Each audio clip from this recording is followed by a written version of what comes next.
स्वागत है सभी बच्चों का एलिमेंट एडुटेक आपके अपने YouTube चैनल पर बच्चों। और ये है आज आपकी क्लास जो प्लाज्मा बैच की नीट यूजी 2024 के लिए ड्रॉपर्स के लिए आयनिक इक्विलिब्रियम की क्लास स्टार्ट हो रही है बच्चा। क्योंकि इससे पहले केमिकल इक्विलिब्रियम खत्म हो चुका है, आपने पढ़ा है बहुत अच्छे तरीके से। आयनिक इक्विलिब्रियम के मैंने सारे के सारे PYQs भी आपको करवा दिए थे। और अभी जो है आज आयनिक इक्विलिब्रियम की हम लोग शुरुआत करने वाले हैं। कुछ थोड़ी सी टेक्निकल प्रॉब्लम होने की वजह से ये लेक्चर लेट स्टार्ट हो रहा है, जबकि ये शेड्यूल्ड पहले का था। लेकिन जो है थोड़ा सा कई चीजें ऐसी होती है कि जब आप स्टार्ट करते हैं सिस्टम, कई बार भी ऐसा कुछ चीजें आती हैं, तो थोड़ा सा कैमरे के फोकस की वजह से जो है ऐसा कुछ एडजस्टमेंट दोबारा करना पड़ा, तो थोड़ा सा जो है उसमें वक्त लगा है। और एक्सट्रीमली सॉरी बोलूंगा इसके लिए, क्योंकि कुछ चीजें ऐसी होती, कभी कैमरे ने ऐसा किया नहीं है, लेकिन आज पहली बार उसने ऐसा किया था कि फोकस करते समय जो है ऑटोमेटिक है सिस्टम, थोड़ा सा वो गड़बड़ कर रहा था, लेकिन बाद में वो ठीक सही हो गया। तो मैं ये बोलूंगा कि आज की क्लास हमारी आयनिक इक्विलिब्रियम की जो स्टार्ट होने जा रही है, ये जबरदस्त क्लास है। क्योंकि आयनिक इक्विलिब्रियम एक ऐसा पर्टिकुलर पार्ट है इक्विलिब्रियम का जिसमें से क्वेश्चन एकदम श्योर है आना ही आना है, चाहे वो जेई मेन हो, चाहे वो फिर नीट का एग्जामिनेशन हो। अब अगर मैं बात करूं नीट की, तो नीट के एग्जामिनेशन में जो क्वेश्चन आते हैं उसका लेवल जेई मेन की तुलना में बहुत ही डाउन रहता है। ठीक है, मैं अगर बोलूं कि नीट का क्वेश्चन और जेई मेन के क्वेश्चन में इक्विलिब्रियम से जो सवाल पूछे जाते हैं, तो डेफिनेटली मैं अगर जेई मेन को 20 मार्क्स पे रखूंगा, तो नीट का जो क्वेश्चन पूछा जाता है वो मैं 17 पर रखूंगा। बहुत सीधा सीधा सा बात मैं कर रहा हूं, बहुत घुमा फिरा करके बात करने में विश्वास नहीं रखता हूं।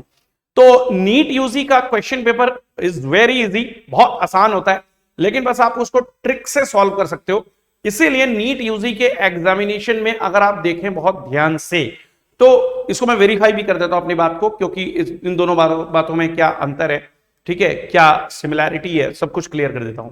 नीट यूजी में जो क्वेश्चंस का नंबर होता है वो 180 होता है, 180। रिमेंबर 180 क्वेश्चन होते हैं, टाइम इज गिवन 180 मिनट। एक क्वेश्चन के लिए 1 मिनट होता है बच्चा। लेकिन अगर मैं बात करूं आपके जेई मेन के एग्जामिनेशन की, तो जेई मेन के एग्जामिनेशन की अगर हम बात करें, तो वहां पर आपको जो ठीक क्वेश्चन अटेम्प्ट करने, उसके लिए 30 क्वेश्चन दिए गए हैं, 25 आपको अटेम्प्ट करना है। उसके लिए जो टाइम दिया जाता है, ठीक वो जस्ट उसका ठीक डबल होता है जो कि आप नीट यूजी में टाइम देखते हैं। तो डेफिनेटली वहां अगर आपको टाइम मिलता है ज्यादा, तो उसका पीछे एक रीजन होता है जेईई मेन में, कि वहां जो क्वेश्चन के लेवल होते हैं, थोड़ा सा जो न्यूमेरिकल्स होते हैं, वो जो सोल्यूशन होता है, जैसे मैथमेटिक्स में आप बहुत चीजें न्यूमेरिकल लगा के ही सॉल्व कर पाओगे, ठीक है, वो न्यूमेरिकल है, डायरेक्ट आप अप्रोच नहीं कर सकते, उसमें कैलकुलेशन में टाइम लगता है। फिजिक्स में भी क्वेश्चन उसका थोड़ा तगड़ा आता है। केमिस्ट्री की भी बात करो तो केमिस्ट्री का भी यही हाल है। तो इसलिए बच्चा मैं आपको ये आगाह कर रहा हूं, नीट यूजी का क्वेश्चन पेपर आयनिक इक्विलिब्रियम से जो क्वेश्चन आता है, वो आप पिछले कितने भी ईयर का क्वेश्चन पेपर उठा के देख लो, सॉल्युबिलिटी एंड सॉल्युबिलिटी प्रोडक्ट से 95% क्वेश्चन आते हैं।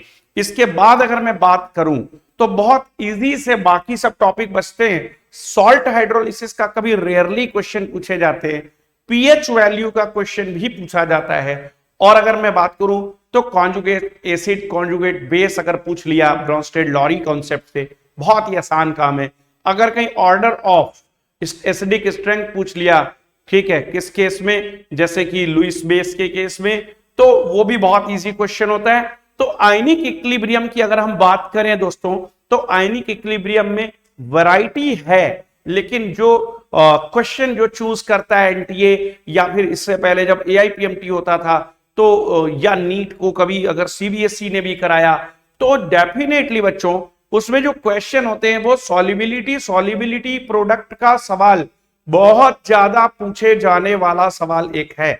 इसके अलावा पीएच, बफर सॉल्यूशन, ठीक की पीएच, ये बहुत इंपॉर्टेंट टॉपिक है, हॉट्स एकदम है ये। इसके अलावा अगर हम बात करते हैं तो जो एसिड बेस के जो कॉन्सेप्ट है, आरेनियस का कॉन्सेप्ट है, ब्रॉन्स्टेड लॉरी का है, और लुइस एसिड का कॉन्सेप्ट जो और बेस का कॉन्सेप्ट है, ये 3 कॉन्सेप्ट आप पढ़ के जाओगे, एग्जामिनेशन में 100% क्वेश्चन कराओगे, बिल्कुल कर लोगे।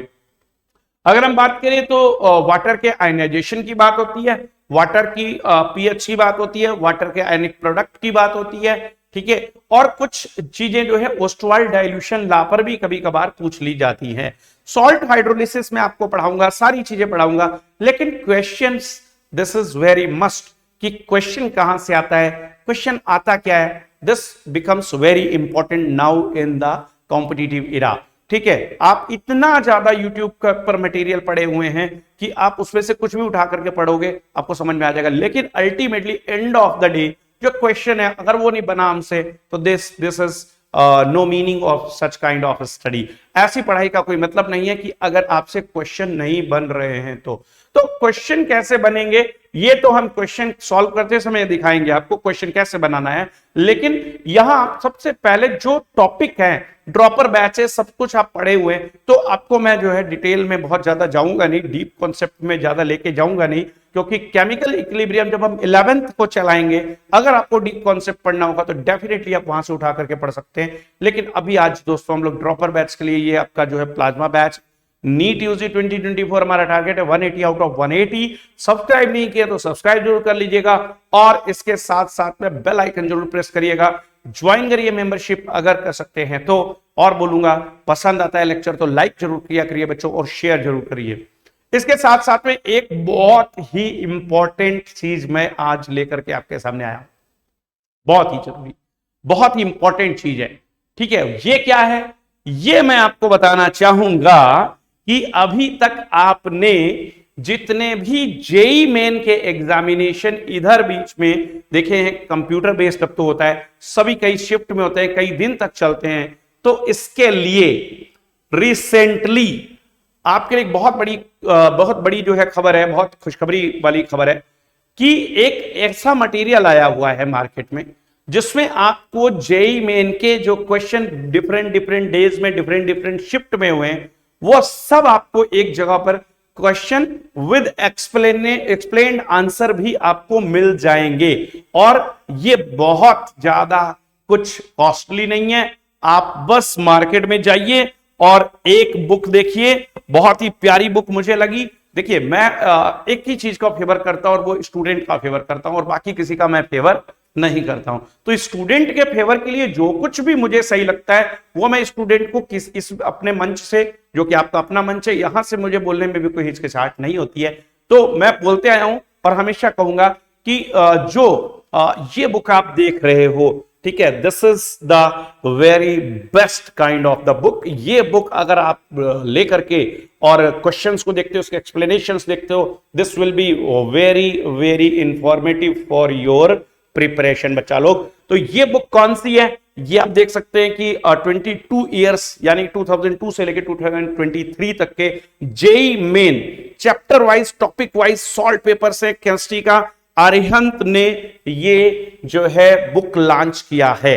और रिसेंटली इस बार जो 2023 के क्वेश्चन है वो भी इसमें आए हुए हैं, तो मैं बोलूंगा कि इसकी कॉस्ट भी बहुत ज्यादा नहीं है। इस पे मैं तो देख रहा हूं, इस पे 595 प्रिंट है, मेरे ख्याल से शायद मार्केट में कुछ इस पे कंसेशन मिलता हो तो आई डोंट नो, लेकिन इतना ज्यादा जानकारी नहीं है। तो ये बुक जो है, ये बुक अगर आप लेकर के प्रिपरेशन करते हो, जेई मेन वाले बच्चे, नीट के लिए भी उनकी जो है बुक अवेलेबल है। ठीक है, इसके साथ साथ में जो है जो 12th में अपीयरिंग बच्चा है, जो 12th में जा रहा है हमारा बच्चा, ठीक है, उसको लिए मैं बोलूंगा कि ये बिल्कुल मतलब बहुत बड़ी चीज है। आपको मैं बता दूं, जिन बच्चों ने 11th का एग्जामिनेशन जब दिया तो उनको कुछ भी नहीं पता था, मतलब 11th का एग्जामिनेशन जैसे तैसे दिया, केमिस्ट्री नहीं पढ़ी थी, बहुत बैड एक्सपीरियंस था केमिस्ट्री पढ़ने का, लेकिन उनको फिर उसके बाद में जब हमने पढ़ाया, ठीक है, एलिमेंट एड्यूटेक ने उनको पढ़ाया और रिकमेंड किए, कुछ बुक्स किए, मैं रिकमेंड करता हूं, बिल्कुल खुलेआम करता हूं। तो चैप्टर वाइज मैंने किया, ठीक है, कि चैप्टर वाइज को आप लगाइए, टॉपिक वाइज लगाइए और साथ में पूरी मेहनत करिए। देखिए उसका रिजल्ट आया, बच्चों के 95 मार्क्स आए, ठीक है, अच्छे मार्क्स आए बच्चों के, 100 में से 95, दैट इज वेरी गुड मैं बोलूंगा।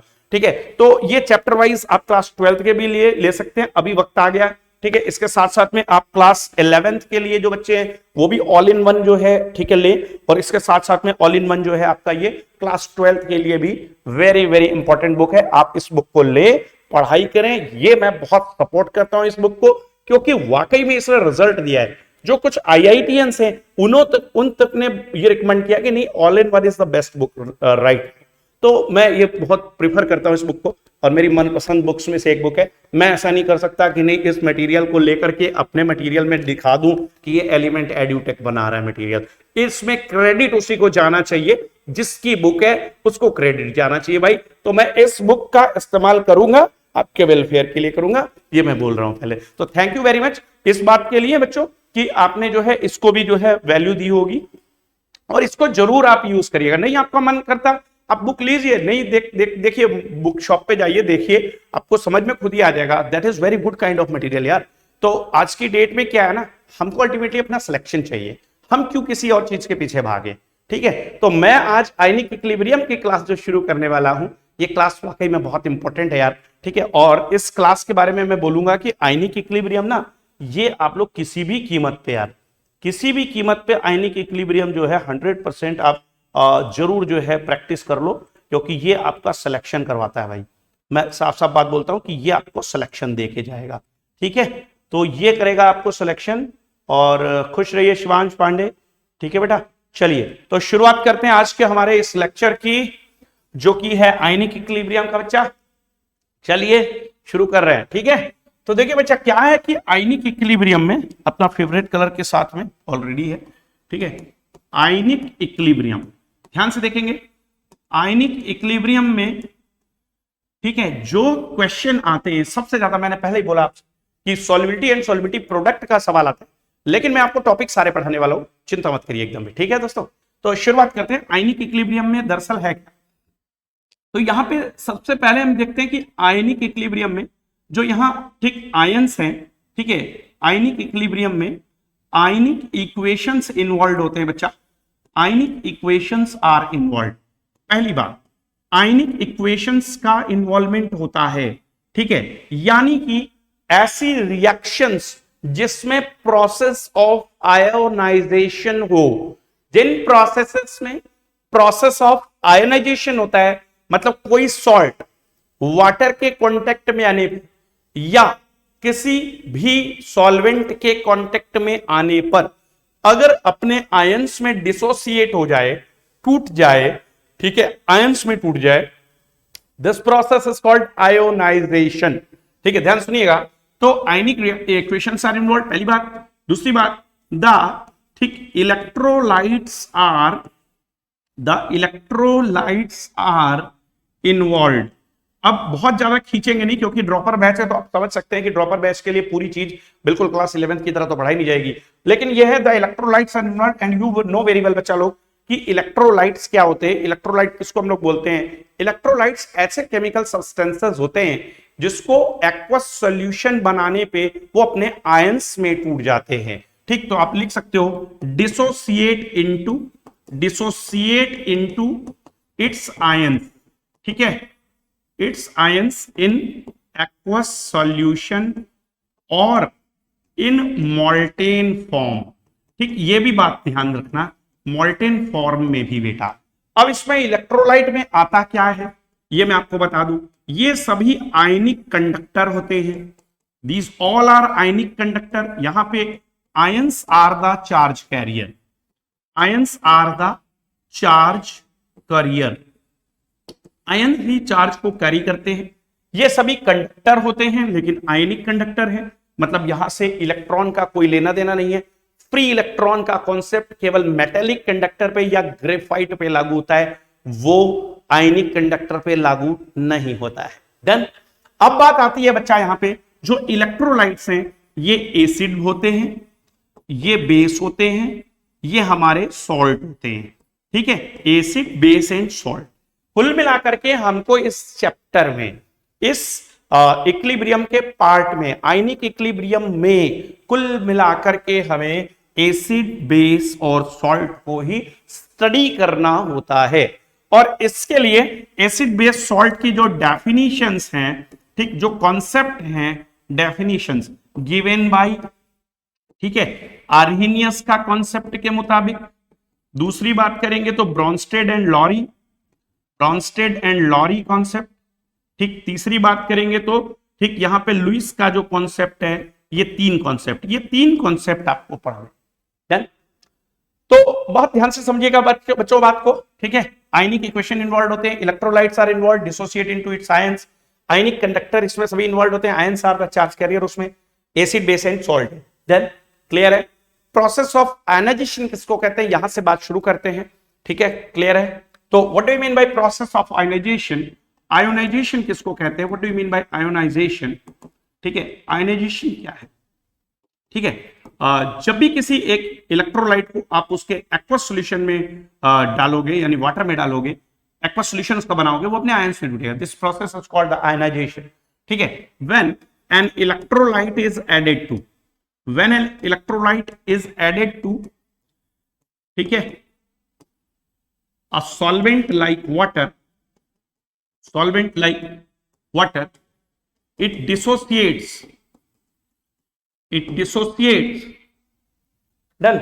ये टूट जाता है बच्चा, किसमें टूट जाता है, ठीक है, into ions, it dissociates into ions, ठीक है, which is called ionization, ठीक है। This process is called ionization, ये आयनाइजेशन की प्रोसेस होती है। अब एक बहुत ही इंपॉर्टेंट बात है कि ये जो इलेक्ट्रोलाइट्स होते हैं, ये जो भी इलेक्ट्रोलाइट्स होते हैं, ये इलेक्ट्रोलाइट डिसोसिएट जब होते हैं या आयनाइज जब होते हैं, तो ये इसके बेसिस पर क्या इसकी एक ही कैटेगरी है या एक से ज्यादा कैटेगरी है, क्या होती है, ये बात को समझना है आपको। बात ध्यान से समझिएगा। आयनाइजेशन के बेसिस पर, ठीक, अगर हम बात करें तो on the basis of degree of, आप आयनाइजेशन भी कह सकते हो, आप डिसोसिएशन भी कह सकते हो, क्योंकि वो टूट तो रहा है, इसलिए उसको चाहे डिग्री ऑफ डिसोसिएशन कहिए या डिग्री ऑफ आयनाइजेशन के, both the things are the same, ठीक है, डन। तो अब बात को समझिएगा, इसको आप शो करते हैं किससे, डिग्री ऑफ डिसोसिएशन को किससे शो करते हैं, आयनाइजेशन को अल्फा सिंबल से शो किया जाता है।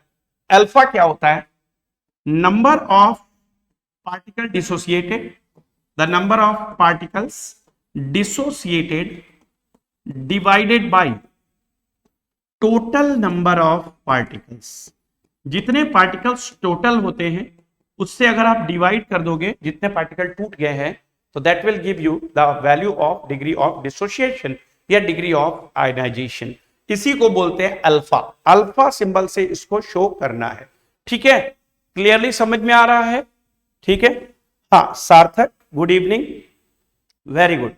सार्थक समझ में आ रहा है बहुत अच्छे से, आयनिक इक्विलिब्रियम आपको समझ में आ रहा है, कैन यू अंडरस्टैंड, ठीक है।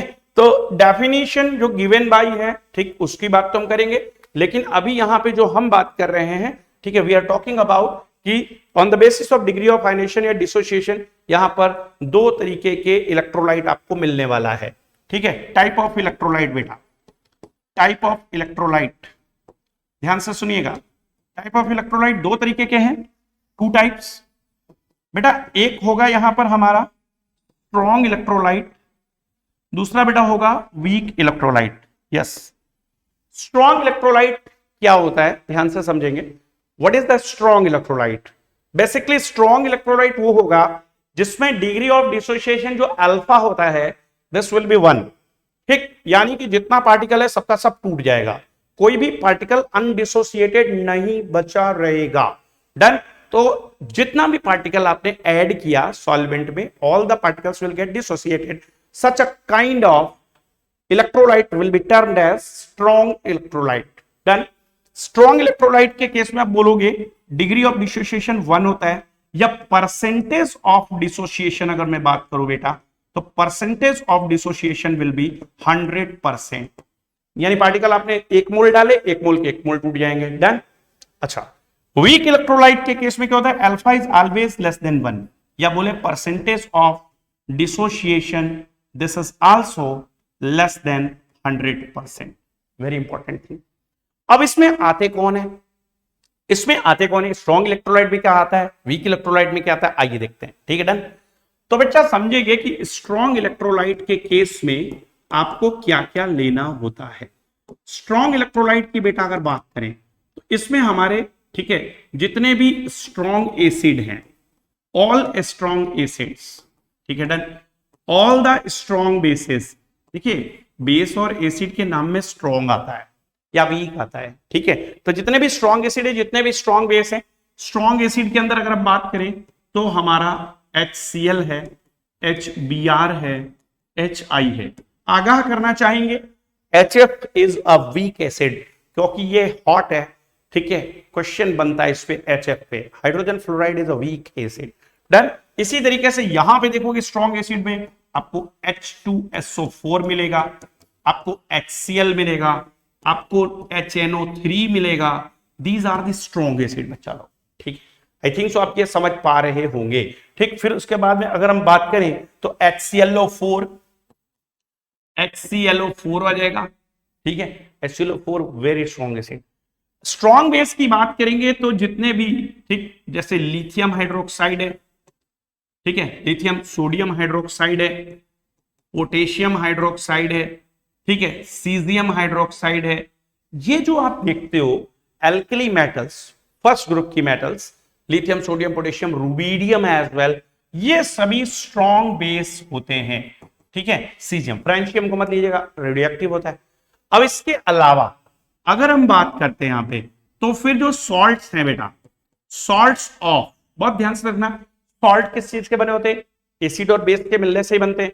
तो यहां ध्यान से सुनिएगा, जब आपने एक एसिड लिया और एक बेस लिया, तो बहुत ध्यान सुनिएगा, स्ट्रॉन्ग अगर किसी के साथ भी टर्म आ गया स्ट्रॉन्ग प्रीफिक्स, तो फिर वो सॉल्ट जो बनेगा, किसी भी कंपोनेंट के साथ स्ट्रॉन्ग आ गया तो जो सॉल्ट बनेगा that will also be strong electrolyte.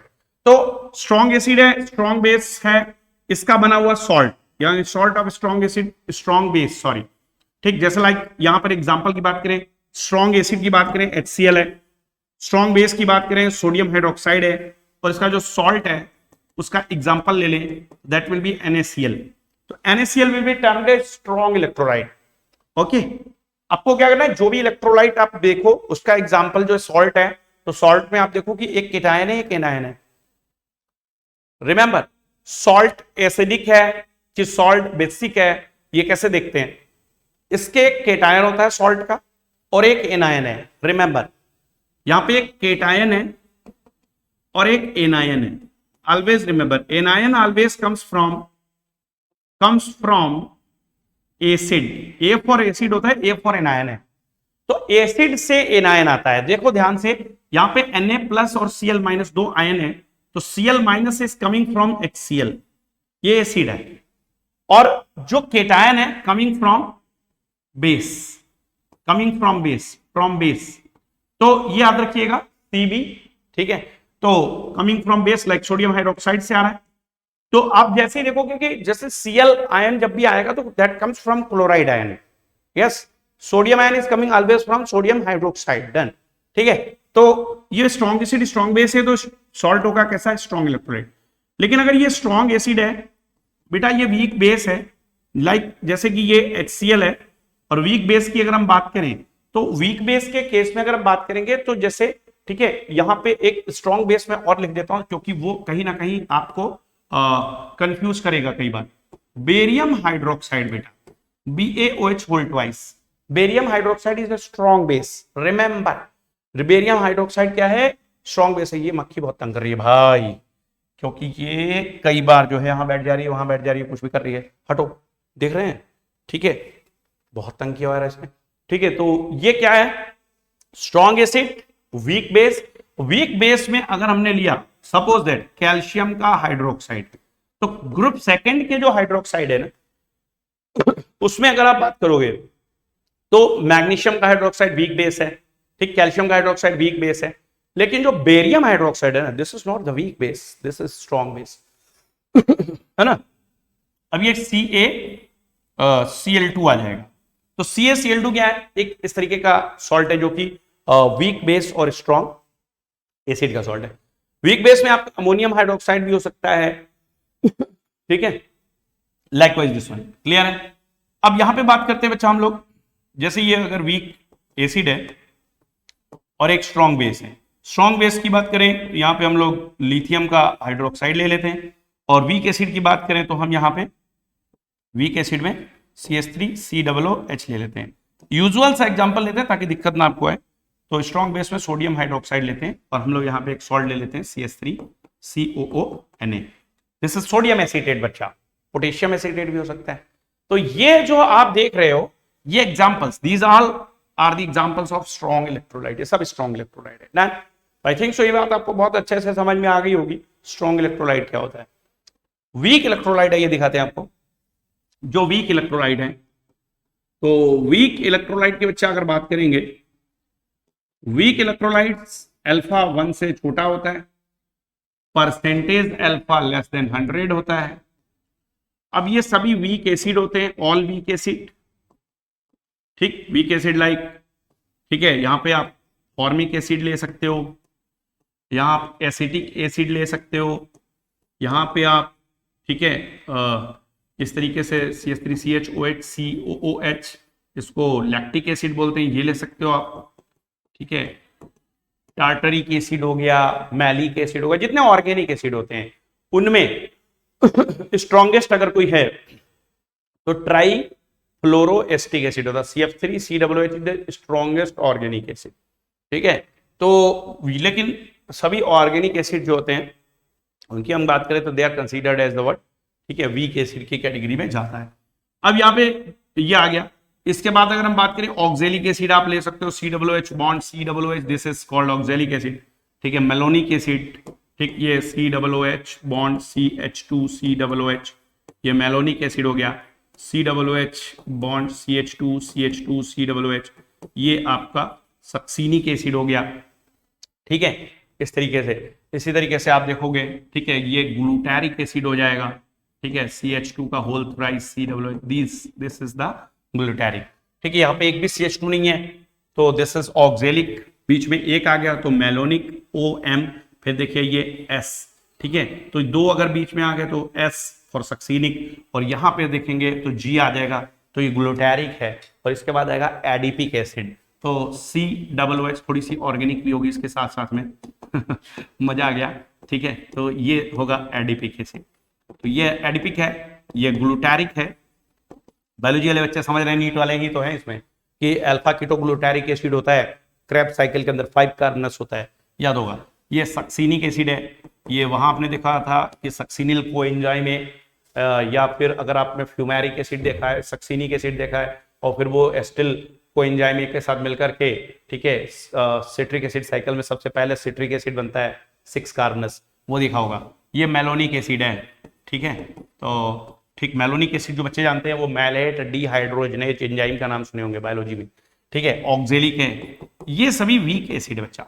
इसके बाद अगर हम बात करेंगे तो वीक एसिड हो गए, इसमें आप हाइड्रोजन फ्लोराइड अब लिख लीजिए, इसमें खासतौर पर HF इज वीक एसिड। इसके बाद वीक बेस की अगर बच्चा बात करोगे तो वीक बेस के एग्जाम्पल में सबसे पहला अमोनियम हाइड्रोक्साइड आता है, ठीक है, अमोनियम हाइड्रोक्साइड। कैल्शियम हाइड्रोक्साइड आएगा बच्चा, ठीक, मैग्नीशियम का हाइड्रोक्साइड आएगा बच्चा। इसके बाद अगर आप देखोगे तो एल्यूमिनियम का हाइड्रोक्साइड आएगा बच्चा। इसके बाद देखो तो जिंक का हाइड्रोक्साइड आएगा बच्चा। तो ये सभी क्या है, this all are the examples of weak basis, ठीक है। बस एल्कली मेटल को याद रखो, उसके हाइड्रोक्साइड स्ट्रॉन्ग बेस होते हैं एल्कली मेटल, और एल्कलाइन अर्थ मेटल में केवल बेरियम, जो बेरियम का हाइड्रोक्साइड वो स्ट्रॉन्ग बेस है। अब इसके बाद जो सॉल्ट हो गए, सॉल्ट ऑफ, ठीक है, अब जो वीक बेस हो गए, इसके बाद सॉल्ट, कौन से, salt of weak acid and weak base का salt. Weak acid weak base का जो सॉल्ट होता है, जैसे कि आप देखें CH3COONH4, अमोनियम एसीटेट। तो अमोनियम एसीटेट बच्चा जो है ये एक वीक जो है इलेक्ट्रोलाइट है, ammonium acetate. Ammonium is coming from ammonium hydroxide and CH3COO means the acetate ion is coming from acetic acid, the weak acid. Done. I think so ये बात आपको बहुत अच्छा से समझ में आ रही होगी, क्लियरली समझ में आ रही होगी। चलिए तो आगे बढ़ते हैं हम लोग बच्चा, और यहां पे आपको दिखाते हैं कि किस तरह से आगे आयनिक इक्विलिब्रियम में अब हम स्टार्ट करने वाले हैं। सबसे पहला जो बेहतरीन टॉपिक अपना आ रहा है, ये इंट्रोडक्शन था, जो सबसे पहला बेहतरीन टॉपिक आने जा रहा है, that is called definition of acid accordingly the Arrhenius concept, ठीक है बच्चा। तो Arrhenius का कॉन्सेप्ट आ रहा है, what are acids, ये सबसे पहला, what are acids, ये सबसे पहला जो है ठीक टॉपिक है, तो इसमें आर्हीनियस का कॉन्सेप्ट जो है वो बहुत इंपॉर्टेंस रखता है बेटा, कि आर्हीनियस कॉन्सेप्ट क्या है। तो आर्हीनियस ने सबसे इंपॉर्टेंट कॉन्सेप्ट जो दिया उसके अकॉर्डिंग उसने बताया कि acids are those chemical substances which give hydrogen ion in their aqueous solution. जो हाइड्रोजन आयन देते हैं एक्वस सॉल्यूशन में, these are called the acids. ठीक है, क्लियर। यहां पे जितना भी बच्चे हैं सभी बच्चों को गुड इवनिंग, ठीक है, और पढ़िए मन लगा करके खूब बढ़िया से। अभी मैं बात करूंगा, थोड़ा सा कंटेंट कंप्लीट कर लूं फिर आकर आपसे बात करता हूं, ठीक है बेटा। चलिए शुरुआत कर चुके हैं तो इसको थोड़ा सा आगे बढ़ाते हैं। आर्हीनियस कॉन्सेप्ट क्या है? द एसिड्स आर, अच्छा क्लास 10th अगर सीबीएसई का बच्चा कोई पढ़ रहा है और 10th आईसीएसई का, वो भी ये टॉपिक एसिड बेस्ड सॉल्ट उनके सिलेबस में है बच्चा, तो पढ़ सकता है बड़े आराम से, ठीक है, बहुत बढ़िया से पढ़िएगा। तो the acids are those chemical substances which give H plus ions।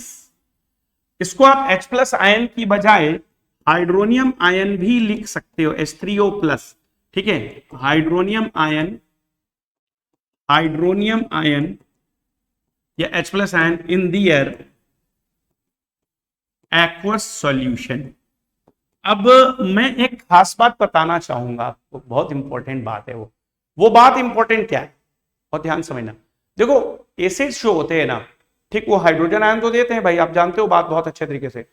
तो जब ये एसिड्स को आप वाटर में डालते हो, थोड़े से कॉन्सेप्ट के अंदर घुसने जा रहे हैं हम, एक छोटे से कॉन्सेप्ट में समझिएगा, बहुत ज्यादा टाइम नहीं लेंगे, बहुत थोड़ा सा टाइम 2 मिनट का लेंगे। ये वाटर बॉडी है, इस वाटर बॉडी के अंदर कोई भी इंप्योरिटी डाल दो, चाहे एसिड डाल दो इसके अंदर, चाहे बेस डाल दो या साल्ट डाल दो, वाटर की खासियत होती है वाटर खुद भी अपने आयंस में टूट जाता है। H plus and OH minus, 2 ions में टूटता है वाटर, बहुत ध्यान समझिएगा। वाटर 2 आयंस में टूट गया। अब वाटर के आयंस जब बने तो डेफिनेटली क्या होगा, अगर वाटर के मॉलिक्यूल के कांटेक्ट में अदर के कांटेक्ट में आएंगे तो ये बाकी के वाटर मॉलिक्यूल के साथ मिल करके ये हाइड्रोनियम आयन के रूप में रहेगा, और OH माइनस अगर वाटर के कांटेक्ट में रहेगा, बाकी वाटर के मॉलिक्यूल के कांटेक्ट में जो कि रहता है, तो OH माइनस अगर इसके कांटेक्ट में रहेगा तो that will give you H3O2 पे सिंगल माइनस, ये आयन देगा H3O2 पे सिंगल माइनस। जरा आप ध्यान से देखिएगा, H3O2 माइनस, तो ये आयन आना चाहिए। सोचने का विषय है, बहुत बार आप पढ़ते हैं, आप सीधे सीधे हाइड्रोजन आयन पे फोकस करके एसिड जब ऐड किया वाटर में इट गिव्स हाइड्रोनियम आयन पे बात करते हैं, लेकिन इसेंशियल क्राइटेरिया है वो कोई और आयन दे दे उससे मतलब नहीं है, लेकिन उसको हाइड्रोनियम आयन देना है। अगर एसिड है it will give the excess of hydronium ion, यानी कि हाइड्रोनियम आयन की संख्या इन आयन से ज्यादा होगी, ये डेफिनेट है। अगर ऐसा है तो फिर वो एसिड है, ठीक है। तो ये बात आपको क्लियरली समझ में आ गई होगी। अब यहां देखें तो इसका मतलब आर्हीनियस के कॉन्सेप्ट में एसिड के होने के लिए उसके पास H का होना बहुत जरूरी है, हाइड्रोजन आयन का होना बहुत ज्यादा जरूरी है। यानी H एटम अगर किसी एसिड के फार्मूले में नहीं दिख रहा है तो इसका मतलब आप बोलेंगे कि सर वो एसिड नहीं है। ये बात आप ही नहीं बोलेंगे, ये ब्रॉन्स जो ये आर्हीनियस है वो स्वयं भी ये बात बोलते थे कि एसिड वो नहीं है जिसके पास H देने की क्षमता नहीं है, ठीक। यही इनकी लिमिटेशन आएगी, यही इनकी मजबूरी आएगी, यहीं पर जो है ब्रॉन्स्टेड एंड लॉरी का कॉन्सेप्ट आएगा, लुइस का कॉन्सेप्ट आएगा, ठीक है बच्चा। समझ में आ रहा होगा, लाइक करना जरूर, समझ में आ रहा है लाइक करिएगा जरूर और शेयर जरूर मारते रहेगा। सब्सक्राइब नहीं किया तो सब्सक्राइब जरूर कर लेना, बहुत मेहनत लगती है कंटेंट वगैरह देने में, सब कुछ करने में, क्वालिटी कंटेंट देने में दरअसल मेहनत लगती है, ठीक है। और आप जानते हैं बहुत ऑर्गेनिक तरीके से हम लेकर के चल रहे हैं चीजों को, कभी भी ठीक दाएं बाएं की चीजों का सवाल नहीं करते, नहीं कुछ भी बना रहे हैं और उसको जो है प्रमोट कर रहे हैं, ऐसा नहीं, ठीक है। आपके लिए प्योर कंटेंट लाते हैं, प्योर कंटेंट वहीं पे उसी पे चल रहे हैं। तो आर्हीनियस का कॉन्सेप्ट क्या कहता है कि वो एक्वस सॉल्यूशन में हाइड्रोनियम आयन दे, या हाइड्रोजन आयन भी आप उसको कह सकते हो, ओके। अब इसका एग्जांपल देखते हैं, जैसे HCl। HCl को आप जब वाटर में ऐड करते हो, साइन ऑफ रिवर्सिबिलिटी आप लगा लिया करिए, जब भी इक्विलिब्रियम पढ़ रहे हैं तो sign of reversibility is must. अब वाटर के कांटेक्ट में आने पर HCl will give the 2 ions, H plus ion, Cl minus में टूटेगा ये, H plus will get combined to H2O molecules. Water के मॉलिक्यूल्स के पास क्या है, ऑक्सीजन के पास लोन पेयर मौजूद है। लोन पेयर ये देकर के H प्लस को अपने साथ बाइंड करेगा and it will give you the H3O plus, hydronium ion देगा, प्लस साथ में क्लोराइड आयन भी देगा। आप यहां पे इसको H2O को आप लिक्विड लिख सकते हो, HCl को लिक्विड लिख सकते हो। अब हाइड्रोनियम आयन एक्वस लिखोगे हाइड्रेटेड, क्लोराइड आयन भी हाइड्रेटेड आप लिखोगे। डन। अब आपने देखा कि this is the hydronium ion which is given by the acid on addition into the water, so hence HCl is considered so as the Arrhenius acid. HCl को हम Arrhenius का एसिड बोलते हैं। डन। क्यों? क्योंकि HCl ने water के contact में आने पे हाइड्रोनियम आयन दिया, साथ में क्लोराइड आयन दिया। ये क्लोराइड आयन दे चाहे ब्रोमाइड दे, चाहे आयोडाइड दे, चाहे फ्लोराइड आयन दे, लेकिन इसेंशियल है हाइड्रोनियम आयन, इसेंशियल है। ठीक है, तो आर्नियस के कॉन्सेप्ट के मुताबिक एसिड के पास H होना जरूरी है। अब बात करेंगे इसी तरीके से H2SO4 की। तो H2SO4 अगर लिक्विड फॉर्म में है, वाटर के साथ ऐड किया गया, तो then it will also give you the 2 ions. पहला स्टेप की बात करें तो ये रिएक्शन स्टेप 1 की अगर हम बात करें, ये रिएक्शन 2 स्टेप में होती है। पहले एक हाइड्रोजन आयन निकलता है हमेशा H2SO4, वो एक H आयन एक H2O के साथ मिलेगा, that will give you the hydronium ion और plus HSO4 minus hydrated ion. Step number 2 में जाएंगे, जब स्टेप 2 में एंट्री करेंगे इसकी, तो आप देखेंगे कि जो HSO4 माइनस है hydrated, it is reacting with water again to give what. अब ये क्या देता है, अगर आप ध्यान से देखो तो एक और हाइड्रोजन आयन देगा और वो H2O के साथ मिलकर के हाइड्रोनियम आयन बना देगा, और इसी तरीके से जो बचा हुआ है आपका ion, that is sulphate ion, वो आपका हाइड्रेटेड आयन बच जाएगा। ठीक है, तो मेरे ख्याल से ये बात आपको बहुत अच्छे से समझ में आ गई होगी कि आरएनएस के कॉन्सेप्ट में आखिरकार हाइड्रोजन आयन जब निकलते हैं तो किस तरीके से अपना रोल प्ले कर रहे हैं, ये बात आपको समझ में आ गई होगी। डन, क्लियर है। 1 by 1 ही H आयन निकालना है, ये बात आपको ध्यान देना है, दिस इज वेरी इंपॉर्टेंट। और 12th के बच्चों के लिए पी ब्लॉक वाला जो बच्चे पढ़ते हैं पी ब्लॉक, तो ये तो आपको पता है कि इन दोनों स्टेप में से पहले स्टेप का ionic equilibrium K is very high. पहले क्वेश्चन पूछा जाता था Ka1 is very high as compare to Ka2, can you explain why? This is very important. ठीक है, बहुत इंपॉर्टेंट है। आगे बात करते हैं, आगे चलते हैं लेकर के आपको, और यहां पे दिखाते हैं हम कि दरअसल यहां पे, ठीक है, जो आयनाइजेशन कांस्टेंट होता है वो क्या चीज होती है, what do you mean by ionization constant. ठीक, क्योंकि आयनिक इक्विलिब्रियम पढ़ रहे हो, तो जैसे इक्विलिब्रियम कांस्टेंट पढ़ते थे, वैसे ही आयनाइजेशन कांस्टेंट आखिरकार क्या होता है ये अब समझ लीजिए आप। ठीक, व्हाट इज आयनाइजेशन कांस्टेंट। ठीक है, तो आयनाइजेशन कांस्टेंट इसी पे हम बताते हैं जो अभी आपने देखा था टॉपिक। तो ionization constant of an acid, ठीक है, ऑफ एन एसिड, ठीक है, क्या होगा, this will be K is equal to what, the ions of, ठीक, product ions divided by reactant. ठीक है, रिएक्टेंट, अगर आयंस हैं तो आयंस, और अदरवाइज रिएक्टेंट है तो उसके सॉलिड फॉर्म को नहीं लिखना है। ठीक, solid form is not considered, ठीक, in concentration terms as its concentration is always 1, क्योंकि उसका कांस्टेंट माना जाता है। ठीक है, इसको ऑलवेज कांस्टेंट ले लीजिए, 1 लेना है क्योंकि वो कांस्टेंट है। और ये मैं आपको बता चुका हूं कांस्टेंट क्यों लेते हैं, क्योंकि उसका मोलर मास तो कांस्टेंट है, उसकी डेंसिटी भी कांस्टेंट होती है। ये बात बहुत इंपॉर्टेंट बात है, वेरी इंपॉर्टेंट, कि जो सॉलिड है, सॉलिड्स हैव, ठीक है, डेंसिटी कांस्टेंट फिक्स, और साथ साथ में जो उसका मोलर मास है वो तो सबका ही कांस्टेंट होता है। तो जब ये दोनों ही चीज कांस्टेंट है, इसलिए हमको यहाँ पे जो, ठीक, वैल्यू लेना है कंसंट्रेशन का, वो कांस्टेंट लेना है। क्योंकि यू नो वेरी वेल कि आप जब मोलैरिटी लेते हो तो मोलैरिटी में आप mass divided by molar mass, ठीक, और यहाँ पे वॉल्यूम लेते हो, तो मॉस बाय वॉल्यूम तो आपका डेंसिटी हो गया, और डिवाइडेड बाय मोलर मास हो गया, ये दिस इज मोलर मास। तो डेंसिटी भी कांस्टेंट है, मोलर मास कांस्टेंट है, तो m will be considered as the constant, और कांस्टेंट वाली वैल्यू को आप कंसीडर करते नहीं हो, ठीक है, डन, बात समझ में आ गया, वेरी गुड। तो यहाँ पे क्या है कि मक्खी ने काम कर दिया जो काम हम करते हैं कई बार, ठीक है। क्या काम कर दिया मक्खी ने, भाई मक्खी ने आपके लिए जो है ठीक क्या क्रिएट कर दिया, यहां से क्यूआर कोड जनरेट करवा दिया। उसके दिमाग में आया होगा कि बच्चे जो है हेल्प कर रही है मक्खी। This is very funny now कि मक्खी ने अपने आप क्रिएट कर दिया क्यूआर कोड आपके लिए अभी तक का, देखिए क्यूआर कोड उसने जनरेट कर दिया, अच्छी बात है, ये काम उसने काम का किया, ठीक है। चलिए, तो क्यूआर कोड जनरेट हो गया है, इसको आप स्कैन करिएगा गूगल लेंस से, तो आपके पास जितना भी मटेरियल हम बोर्ड पे लिखते हैं वो सब पीडीएफ का फॉर्म में आपके पास आ जाएगा, ट्रांसफर हो जाएगा, ठीक है। उसको आप सेव कर लीजिए, उसको आप नोट्स बना लीजिए उससे, this is very good experience यार, ठीक है। चलो, तो अभी क्या करते हैं, आगे चलते हैं। तो यहां पे आपको आयंस को केवल लिखना है, प्रोडक्ट का आयन डिवाइडेड बाय रिएक्टेंट का आयंस लिखना है, लेकिन आयनेशन कांस्टेंट की जब हम बात करते हैं, बात को बहुत ध्यान से समझिएगा, तो आयनेशन कांस्टेंट लिखते समय हम हमेशा क्या करते हैं, प्रोडक्ट का ion divided by reactant ions को लिखना है।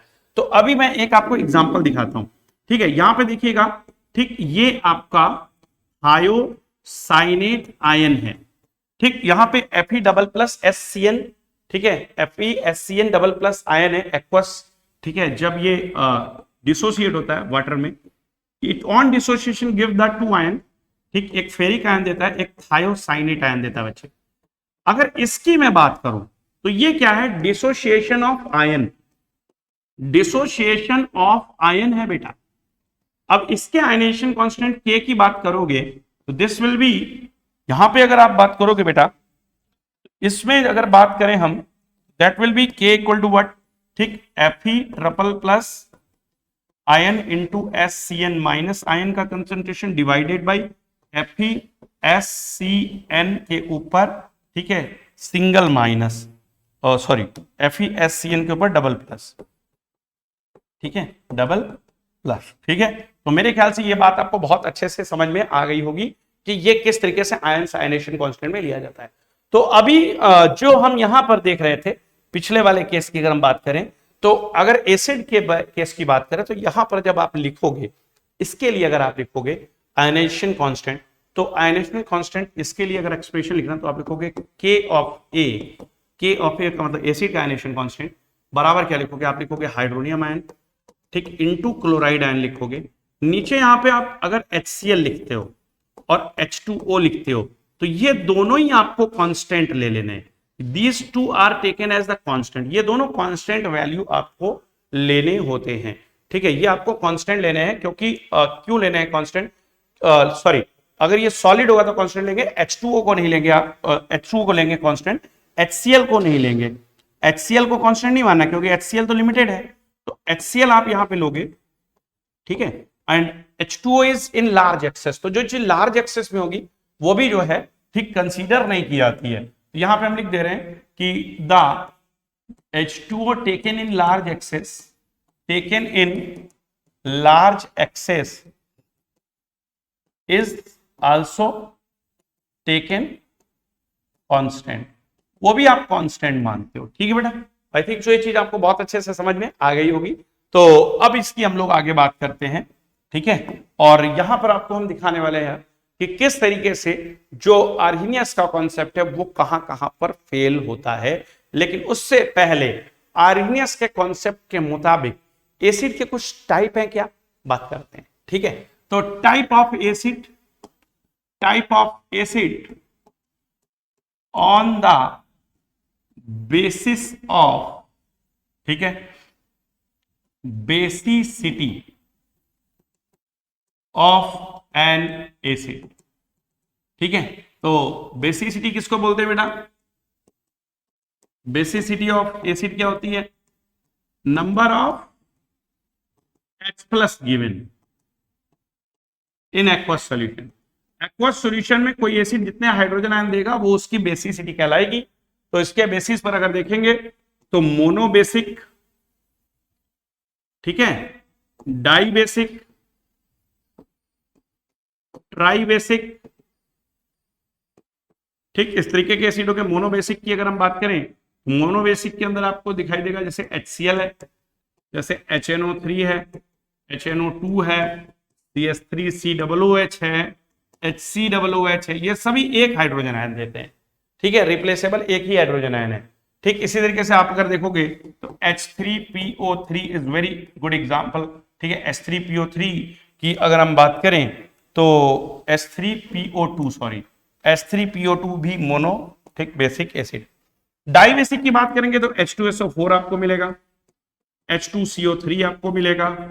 ठीक, इसी तरीके से अगर आप देखोगे तो H3PO3 मिलने वाला है। तो ये डाई बेसिक एसिड है जिसमें दो हाइड्रोजन आयन रिलीज होते हैं। यहां तीन जरूर है लेकिन रिलीज दो ही होते हैं, यहां तीन जरूर है लेकिन रिलीज एक ही होता है, यही बात ध्यान देनी। ट्राई बेसिक की बात करेंगे तो H3PO4 ऐसा एसिड, ठीक है, तो H3PO4 है डन।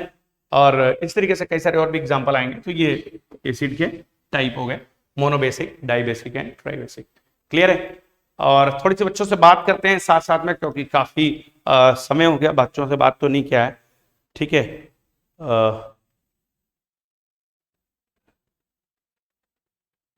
पढ़ लिया। ठीक है, ठीक है बेटा, ये बोर्ड तो बहुत कॉस्टली आता है यार, ये बोर्ड तो बहुत कॉस्टली आता है। और इसकी अगर हम बात करें तो ये आपका जो है, ठीक है, तो 75, ठीक, जो है इसका साइज इंच का 75 इंच होता है, 83 भी आता है, 75 है। तो और बाकी इसकी जो कॉस्ट आती है तो वो लगभग आपके 190 क्या आ जाती है। ठीक, 1,90,000 कभी कभार, अभी तो रेट बढ़ गया होगा, 2 लाख तक हो गया होगा। तो ऐसा इसका रेट लगभग ठीक आपको लगता है।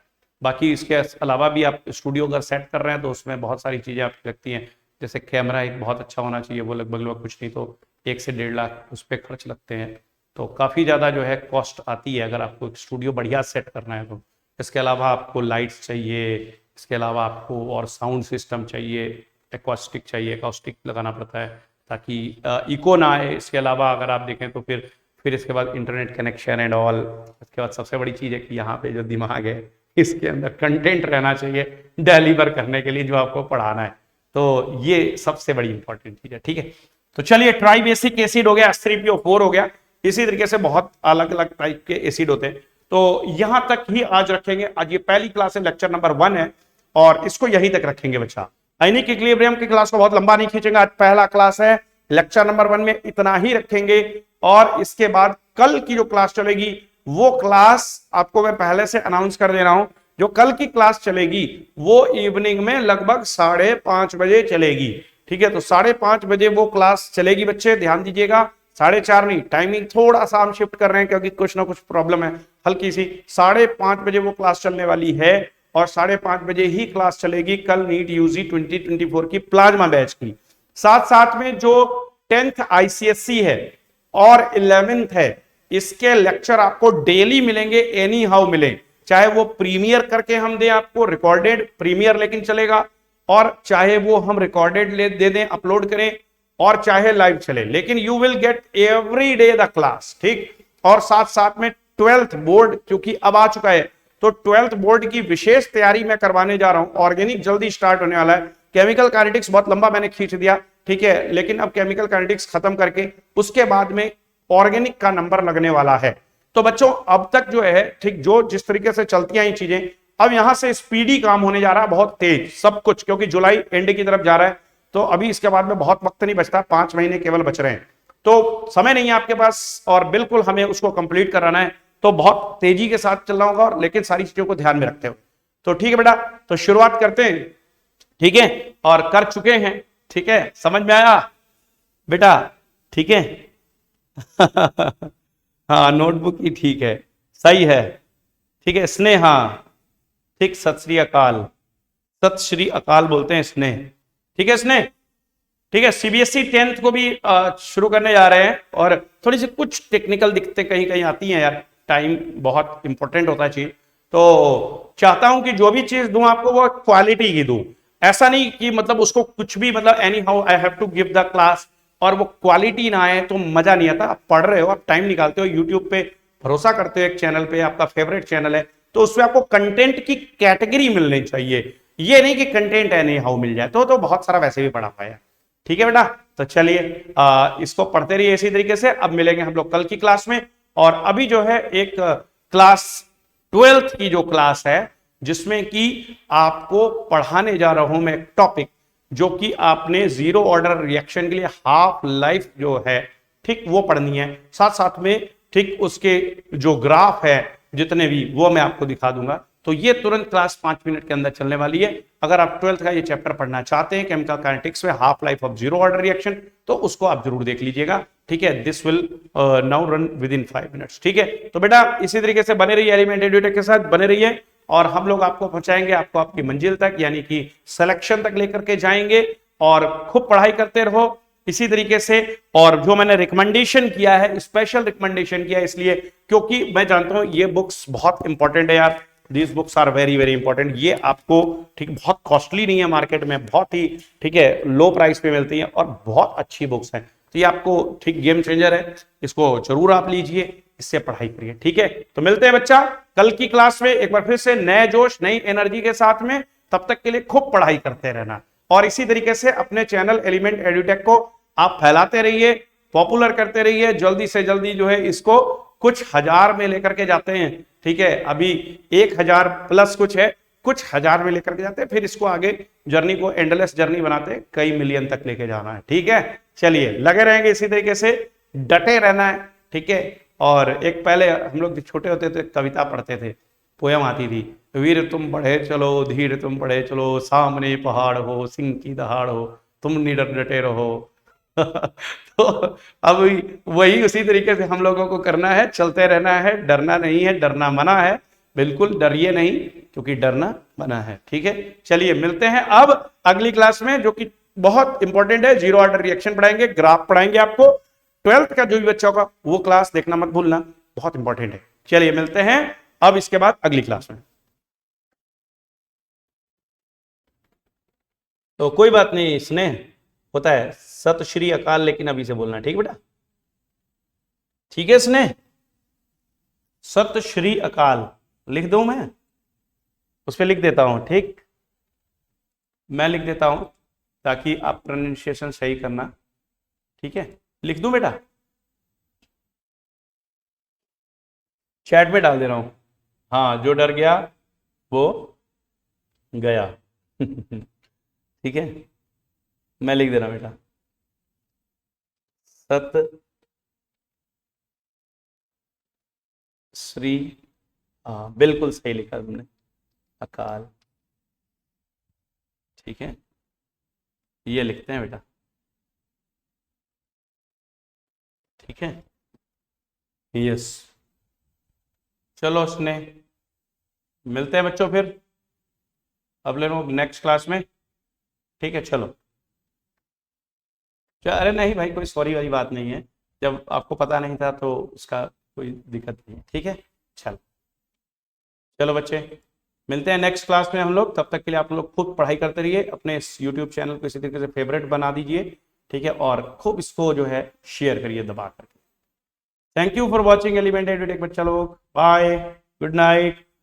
खा पी करके बहुत अच्छे से पढ़ाई में लग जाइए, सोना मना है।